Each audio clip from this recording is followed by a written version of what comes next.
Welcome back to Industry Change. Here I am, and today we're talking all about fitness. We're talking all about the digital space and bringing it all together. And I really wanted to bring in a special guest today to talk about that. I think the number one guy in the space, Toby Pearce. Welcome to the show. Thanks for having me, mate. Thank you. For those who don't know, Toby, you might have heard of his fiancée, Kayla Itsines, and she has an amazing following Instagram, 10.5 million followers at this point in time. And the program that's really started all was an ebook for about $70, and moved that in the BGG program, and from there moving to a sweat app. So some impressive numbers I want to share with you. We've got 30 million users on your platform, a few 100,000 paying users, billions of impressions, 100 million revenue cracking, and 155 countries and counting, and a South Australian business, and you're in your early or mid-20s. Yeah. And I wanted to talk all about that. So welcome to the show. So let's start by understanding a bit more about yourself. You're a very hard man to get a hold of in regards to you're never on the front, which I like, and it means you're probably doing a really good job in the background. So tell me about your story. Well, yeah, definitely working on it, and I think, yeah, I think obviously for me, like the priority early on was just to make sure that the business was doing as good as possible, and I guess the business's success, and I think even more importantly, the success of our consumers and the members of our platform is not predicated on anything to do with me, other than my ability to run the business well. So yeah, my focus for early on, and even still up until today, is more about like what value can I add to the platform and to our members, not so much about how can I be out there and be in front of the camera. So. And your background is a personal trainer, is that correct? You started off pretty young. Yeah. So. Yeah, sort of after I got out of high school, I was at university doing a double degree in commerce and law, which I think I didn't end up finishing because the business kind of took off really well. But I actually took up personal training because I was really kind of passionate about lifting weights and health and fitness in general. But I really actually just wanted a flexible career, a flexible job. In the meantime, while kind of doing my degrees at university. And so I started out as a one-on-one personal trainer in 2011, end of 2011. And then kind of did that up until middle of 2014, and then kind of was simultaneously running the online business early on as well. So. And you met your fiancée Kayla in the early stages, is that right? Yeah. So I think 2012. So we've been together for almost like 6.5 years, and we're engaged now. Congratulations. Thank you very much. We actually had been together for a couple of years before we ever sort of started doing any business together. So it was kind of I guess almost a little accidental / organic that we kind of ended up doing business together. So yeah. So 2011, 2012, when your personal training was a thing back then. I don't think it was like brand new. It was still. I started personal training in maybe 2000, and it was very new then. And so 2011, 2012. Was there, much need for an online program at that stage, or people calling out for it? What kind of made you go down that way? Because I'm assuming you were, one-on-one personal training. Is that right? Yeah. So, well, I kind of did a bit of everything. So yeah, I started really right at the end of 2011, and then pretty much started and then had a Christmas break, which was not necessarily the best time to start, but. Yeah, so I did the one-on-one and then the small group training in a gym, and I went into a gym that had 16 other personal trainers. Wow. So it wasn't, it was kind of like a big box gym. It wasn't necessarily, there wasn't exactly leads flying around, jumping off the wall. So everybody had them already? Yeah, so it was an interesting learning curve for me there, because obviously like if you have another job, you kind of go to work, you do your hours, you get paid, you leave. Yep. But then when you're sort of like, oh, I could be in the gym for 16 hours today and not get paid once. So you start to learn how to make that work. But yeah, I went from that, and then kind of did some consulting as well for some other like large corporates, and then that kind of led me into boot camps. So I ended up actually running like 2 franchises of my own boot camp business out of Adelaide, which was kind of like where Kayla and I sort of started working together on that. But that was kind of like early on in the journey that was happening. And with the with the digital stuff. Really interestingly, I didn't understand this properly at the time, but like I had like my clients, and they got to a point where probably about 6 months after I started, I was pretty much booked out. And when I mean booked out from, I would have Monday to Friday, I would have sessions from 6 a.m. until 10 p.m. Wow, so every hour? Yeah, back to back, except for when I would work out. And I would also do a couple of hours on Saturday and 4 hours on Sunday. Yep. So I was pretty like hardcore booked out at that point, and that kind of led me to, well, there was two things. So one, that's where the boot camps came from, because I wanted to be able to train more people and have a lower price point. But also, you know, how do I get my knowledge and education and learnings across to my customers without actually having to give them time, because I don't actually have any more time. So that actually started with really like... Okay, you had a problem. Yeah, so these were kind of like, I developed a really premature set of ebooks, like, which was just a whole bunch of basic info, you know, that I kind of had, and really conventional, fundamental educational principles for health and fitness. And then, and then when Kayla and I, we'd been working together in our boot camps, and people started to kind of request that. And was it females and males, or just females at that time? Just women only. Okay. Yeah. And so we had like a whole bunch of people on social media kind of being like, oh, like I want to train like that, and I want to have those learnings, and how do I get that? And so we kind of had a conversation about, well, we could do boot camp franchising's been successful, nationally and internationally, but I think the concern was there wasn't enough quality control. Sure. And so, rather than kind of learn to tackle that problem, we're like, oh, well, like let's just try this online thing and see if we can kind of, let's progress where we are now with the mini ebooks that we're doing, and can we do a proper, like a bigger, legit version? And so we did. And at that time there, I mean, what kind of numbers were selling in this ebook before you? Obviously there was something happening there at that time, I'm assuming. Yeah. So, well, I think we probably had a little bit of a head start because we'd been using social media to drive leads to the boot camps. Yep. And as that audience grew, so did the desire for these products. So by the time we got around to launching, I think we probably, like on Kayla's page, would have generated about 150,000 fans. Wow. So when we actually launched the workout book, which was January the 4th of 2014, we did about $75,000 in the first day. Yep. But then obviously what happens is you kind of, the impulsive and the excited super fans buy, and then obviously the traffic drops. So how much is the ebook, just out of curiosity?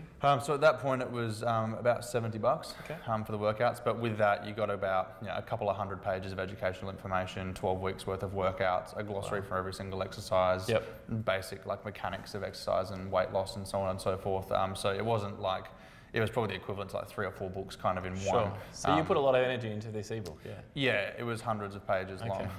And I think, like, if I'm really honest, that was probably one of the really big differentiators early on. So like we were selling it at that point, and we had some people who we didn't even really recognise as competitors then, but like who were doing the same but selling a 20 or 30 page ebook for $70 as well. So the customers are... So it's interesting at that point then, obviously the competition at that point were very like front end competition, short ebook, quick cash. You already had the long game at that point. Yeah, and so I think that's literally just in my nature. So from a business and from a life perspective, kind of most of my decisions were always made about like, well, if we wanted to get something out and get it out quick, then we would do this. But if we wanted it to be perfect or closer to perfect and really comprehensive and high quality, then it should be this. Because inevitably, I think and most people in marketing and generally in business will probably agree that the best way to sell your product in high volume is to have a product that sells itself. Good point. Yeah, so I think like for us and like that was like what was working about our boot camps as well. It wasn't just that the workouts were good and that people liked them and that it got them results. Like yes, that's all part of the package, but it was also kind of the like, well, these are our fundamental pillars of success in health and fitness, and this is how weight loss works, and this is why this is important, and so on and so forth. And that's been a value that we've kind of held literally ever since the first day that I was a PT, and Kayla was a PT 2 years before I was. So she's been doing it for coming up 10 years next year. Wow. Yeah. And so in this point here, obviously we throw Instagram in, we throw Facebook in the works.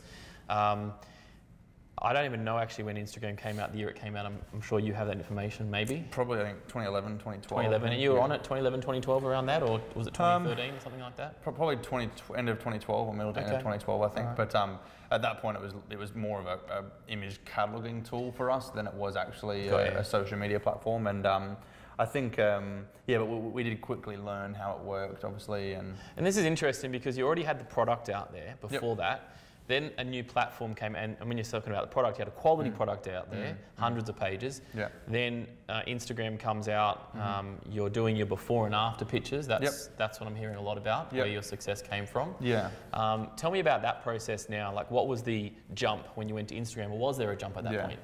Well, I mean, like, it was such a different social media world, obviously back then. So I think, yeah, we kind of started, and it was obviously like a bit of a slow burn. Getting to the first 50, 100,000 fans, it took a very, very long time. But it was more, once we had some fan base, and we launched a quality product, and we started to do some really basic like marketing strategies. We really went from, I can't remember exactly, but I think it would have been 150,000 fans to close on 1 million, like in the first 12 months of actually doing that. And again, like that was, by no means, obviously, was that accidental. Like it was very deliberate, but it was just that it turned out that the strategies that we were using and the approach that we were taking was just very, very different to what everyone else was kind of using.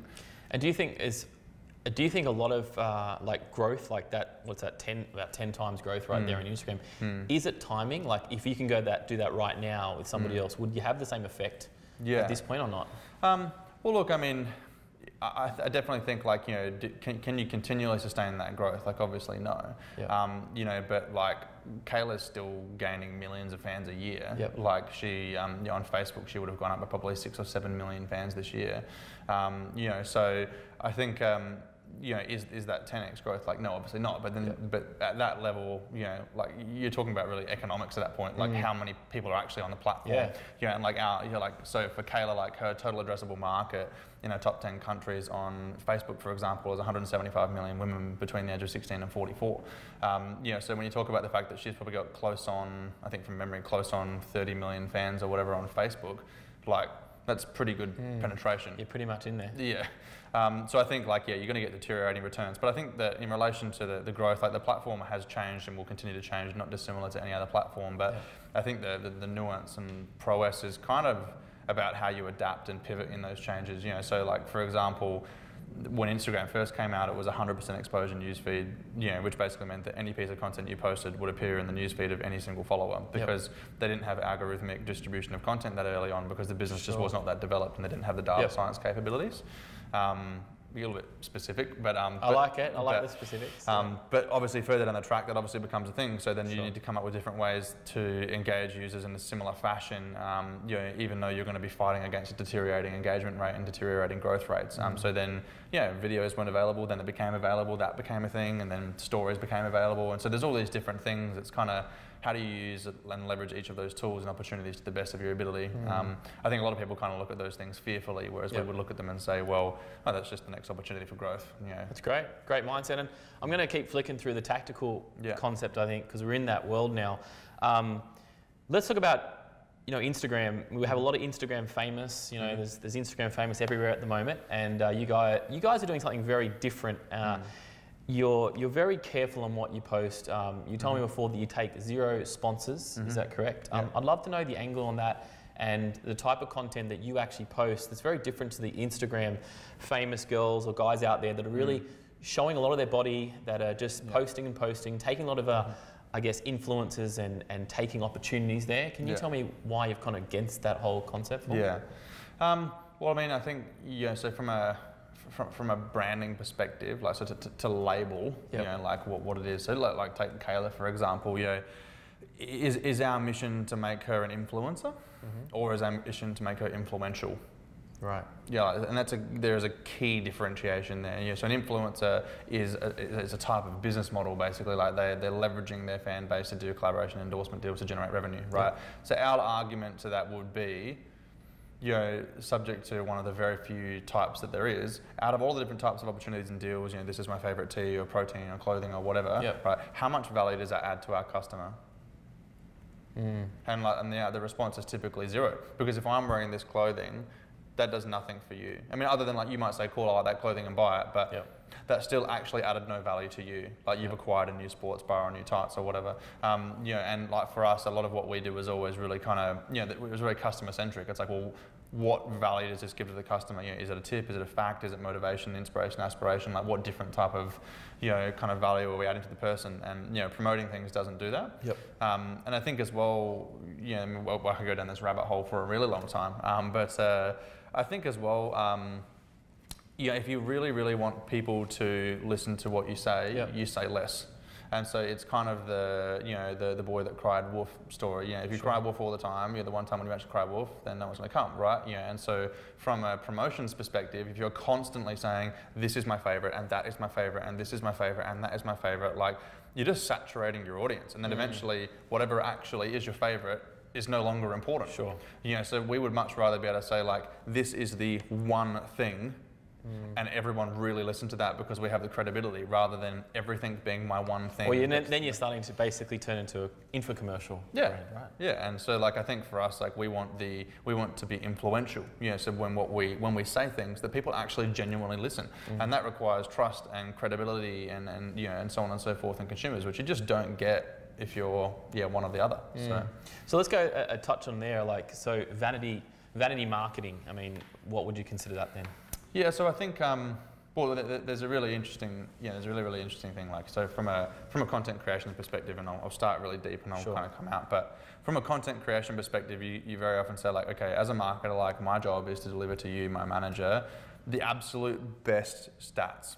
Right, and those stats should be, like, how do I get more new fans, and how do I get more likes and more comments and more shares and so on and so forth. That makes sense. They're fundamental KPIs for a content or social marketing employee of any business. But the thing that I would argue then is, but how are you bridging the gap from those metrics to business value? And so the reality is that business value is usually dictated by messaging and by brand. So, like, for example, it's the crying wolf thing. If you're saying something 100 times over and then you say the one thing that you actually want to get across, but your audience doesn't engage with it, then it doesn't really matter, right? So, the flow of that conversation between the employee and the manager, or the manager and the employee, should be, yes, of course, I want you to get the best stats. They're vanity metrics because they make you look good and make me look good and whatever, right? But the one thing that should always come before that is that it should be on brand, right? And so the conversation should not be, how do I get the absolute most likes and comments? It should be, based on what we are trying to say and get across to our customers from a branding perspective, within the realms of that, now how do I get the best engagement and performance? Because there's no point in, I could post a whole bunch of really controversial, funny, cute dog playing in a park content and get heaps of likes and fans. But is that going to help me? Is that going to help me sell software, or is that going to help me sell fitness content? Like, no. Like, yes, there'll be some people within that audience who ultimately do like that stuff. But the penetration and the success of that as a campaigning strategy is not going to be anywhere near as high as 100,000 fans who love dogs versus 100,000 fans who are really engaged with fitness content and believe in your credibility as a trainer. Like, they're two very different audiences. So I think, while it's all well and good to focus on those vanity metrics, the likes, comments, shares, and fans and whatever, I think the more important thing is, like, how engaged are those people at an emotional level, like with your product and with your brand and with what it is that you're saying. And that's that would be the one word you'd use, emotional, like get them emotional so you can then open the doors? Yeah, I think so. Like, so the way we kind of refer to it internally at Sweat is that, we have two really different types of metrics on social. We have quantitative, so likes, fans, comments, growth and whatever, but then we have qualitative. And the qualitative kind of refers to, like, well, emotionally, how does that content make somebody feel? From a branding perspective, like, is that in alignment with our branding values and our brand messaging? So for example, one that anyone in the fitness space can relate to is like, like, get shredded abs in 4 weeks, right? I don't think there's many women in the world that would read that and say, I'm so motivated to work out now after being told that I can get abs in 4 weeks. I wasn't actually aware that getting abs in 4 weeks was my goal. Like most people, and especially women, really just want to work out to feel better. And I'm like, yeah, sure. More often than not, if it's their first experience or they're less educated in fitness and health, they'll typically say, like, I just want to lose 5 kilos. Because they believe that that's the measure. But then the reality is that when they actually start training or whatever, like, yes, cool, they might still track their weight, but the thing that they actually value the most is how they feel. And it all really comes back to emotion. Like, why did you want to lose the 5 kilos in the first place? Because you don't feel comfortable for whatever reason, or you believe that society's impression of you is one that is not acceptable or whatever that way. So you say, oh, well, I feel bad this way, so I want to feel good, and I think that's what the world's telling me I should do. Whereas we would never ever do that. We would never ever say those things. Like, Sweat as an organisation would never ever use that language. So it makes sense. I mean, feeling, it's what we teach a lot of our members. It's around feelings, about emotions, and I think you've done that very well from what I can see on the front end. That gets me to the next point. when we look at innovation and we look at, when you're saying, hey, can you consistently grow this way? You're really a visionary, and you've gone now from Kayla, and you've actually now opened up from Sweat with Kayla to Sweat. Yeah. And can you let me know a little bit more of that? Because you're in 155 countries and counting. I don't know how many countries there are, do you know? I don't even know. Okay, no. so All I know is that there's 155 or more. Yeah. So you're 155, so you're a global, a global app there. What is the future now for Sweat, and what does it look like now? I mean, I know 5 years we're talking about, but 5 years you've had such growth. Yeah. I mean, maybe where's the next 5 years going for Sweat? Yeah. So I think it's probably important to perhaps add some context, to the history of the business. So we launched the BBG, the Bikini Body Guides with Kayla in 2014. In late 2015, we launched that content from the ebook but into an app called Sweat with Kayla. Then in 2017, in May of last year, we launched Sweat, or we rebranded the Sweat. So the transition that has occurred has not by any means been accidental, and it was all really purpose oriented. So if we go back in time to early 2014, we launched the business. We'd reached 10 million women online. We were doing a pretty good job, and then some of these really big like existential questions from an organizational perspective started to pop up, and they were basically that but is every woman in the world ever going to train just one way? Sure. And I think obviously the answer is definitely not. I think, when they go through a cycle, depending on what they go through, they're going to change a lot of things. So even a lot of women have children. Like you can't do high intensity training immediately after pregnancy. Like it's just not. It's not a reality. People have injuries. People have preferences. People have capabilities. Access or limited access, whatever. Right. So there's abundance of different stuff. So with that kind of started the conversation about we need different types of content. That probably means we need different people to be the trainers and to distribute and create that content. There was also a conversation around PDFs are not really interactive, like ebooks are not interactive. We can't collect data on our users, and therefore we can't improve the experience. So we would need to be in an app or software or whatever. To hold more content, we had to be really like platform based. It had to be kind of hold content of a ubiquitous type almost in nature. And so and then also it was like, that price point in typical English speaking Western markets is probably okay, but then as you go to internationalize and you look at other markets like that could potentially actually be quite a large portion of the medium socioeconomic demographics weekly wage. So how do we accommodate all these things? And the answers kind of really presented themselves in some way. We didn't want to have an ebook because of interactiveness, so we went to an app. With the app, we wanted people to be able to have a lower barrier to entry, so we'll reduce the price, but we'll make it a monthly fee. They can't withdraw the content effectively, so they pay for the access to it. Some people wanted to be able to try it without paying for it, so we'll give them a 7-day free trial.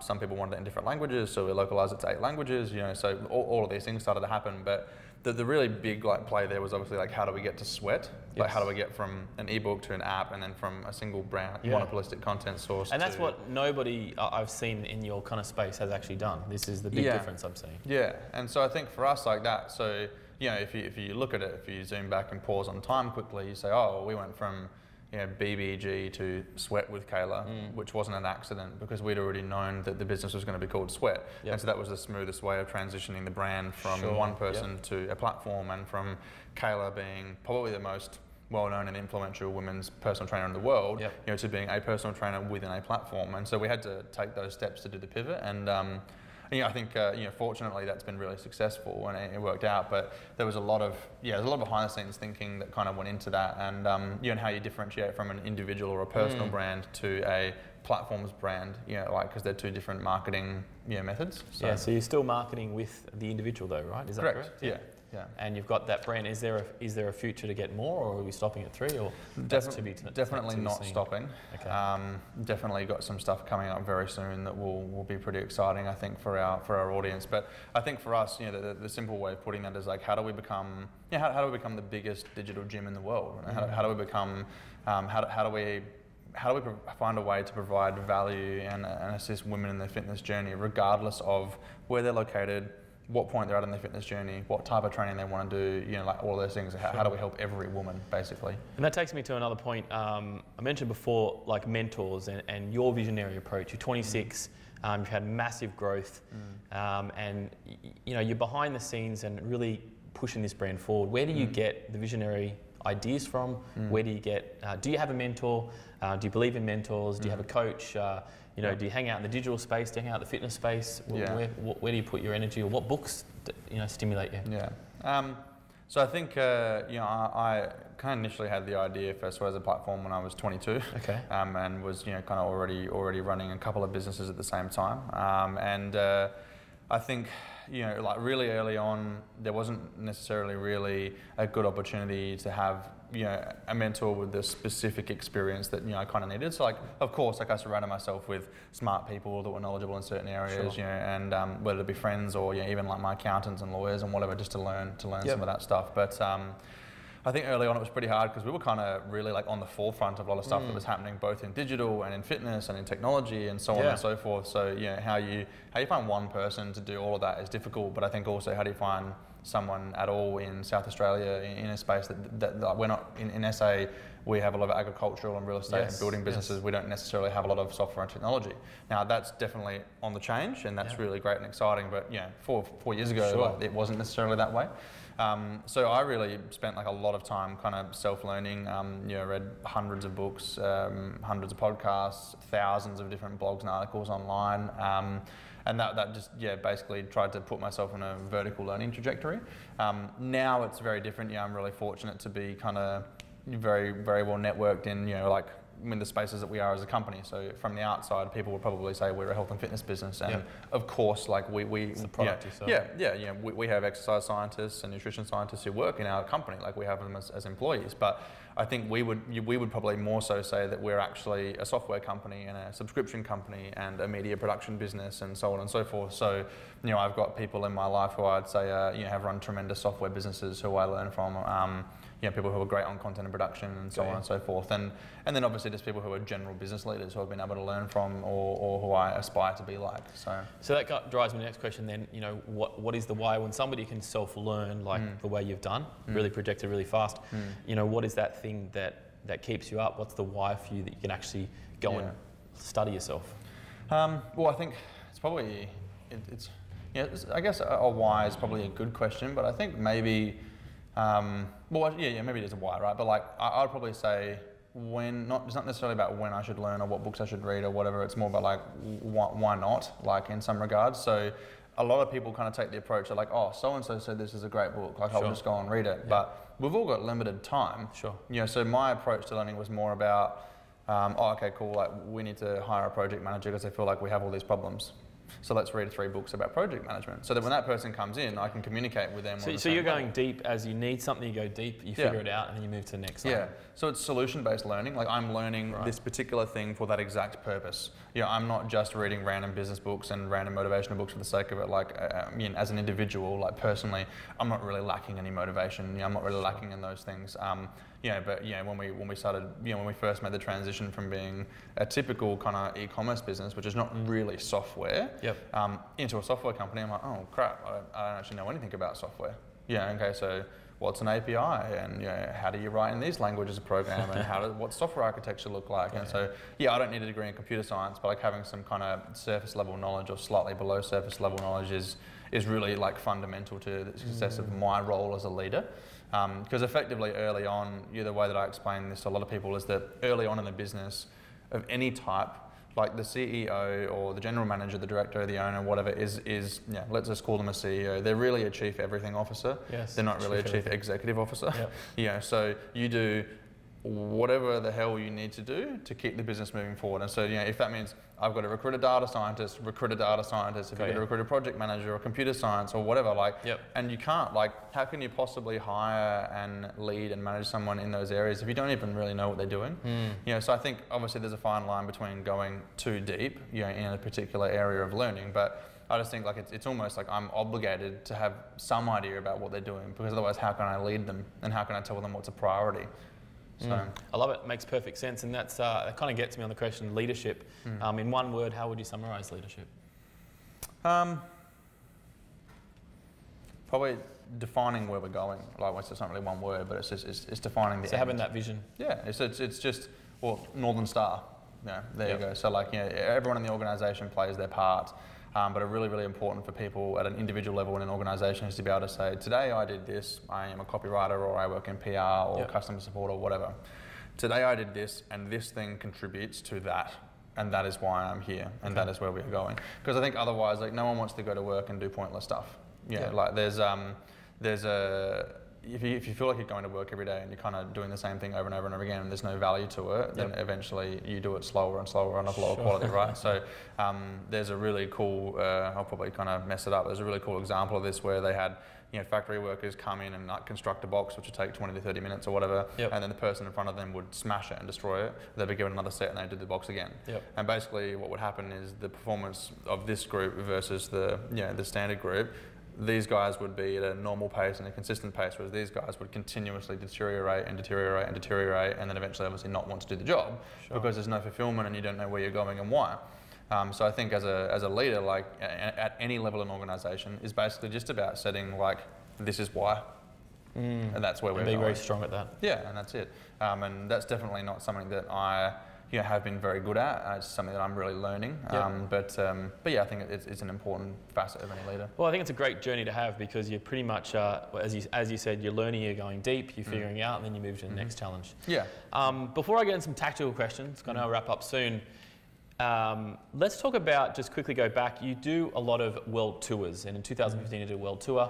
Just talk about that feeling, because you went from a digital and then all of a sudden you got a stadium full of people. Just describe that feeling that when you went and had that opportunity straight away, what was that difference for you guys?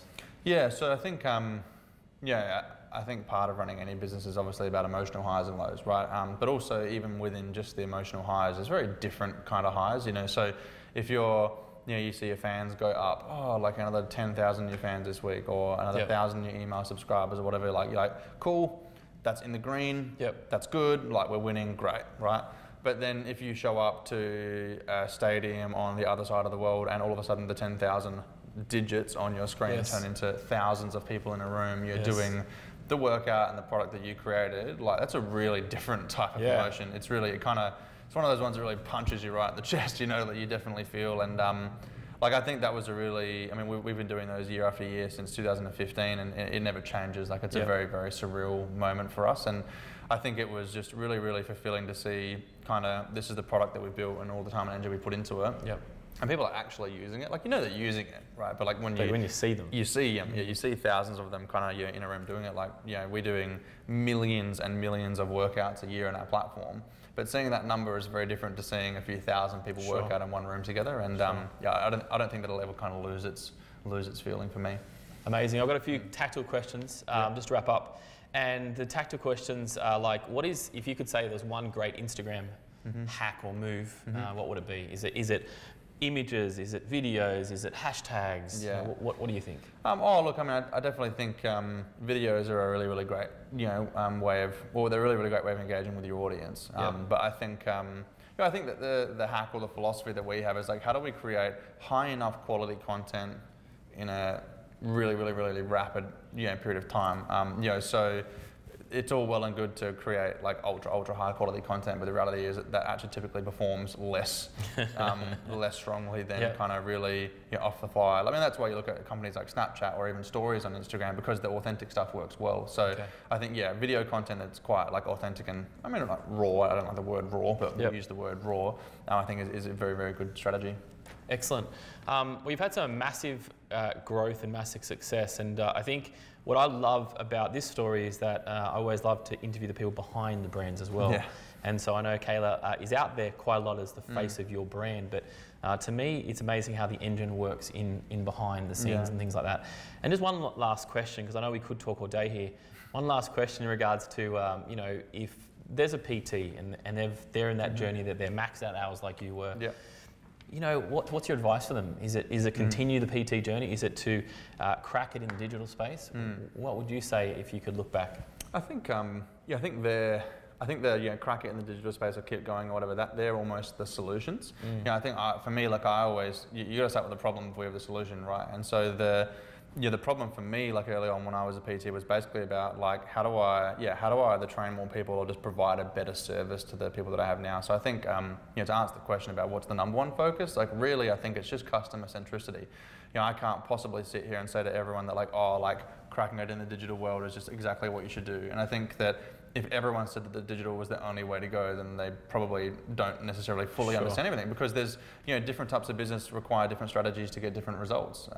But the one thing that every single business on the planet shares is that if you satisfy your customer again and again and again in a really, really positive and value-adding way, then more and more people will come and pay for it. So start with that. Solve the problems around that. And to be honest anyway, I think if you're a PT that's struggling to keep up with the amount of work that you got, you're already sitting on a mountain of opportunity. So now you've just got to find the ways to engage them differently. So amazing. Do an amazing job from the start. Yeah. Well, thanks so much for your time. It's been an amazing interview and I really appreciate it. No, thanks for having me. Thank you. Cheers. Thanks, mate. That's this episode of Industry Change. I'll see you next time.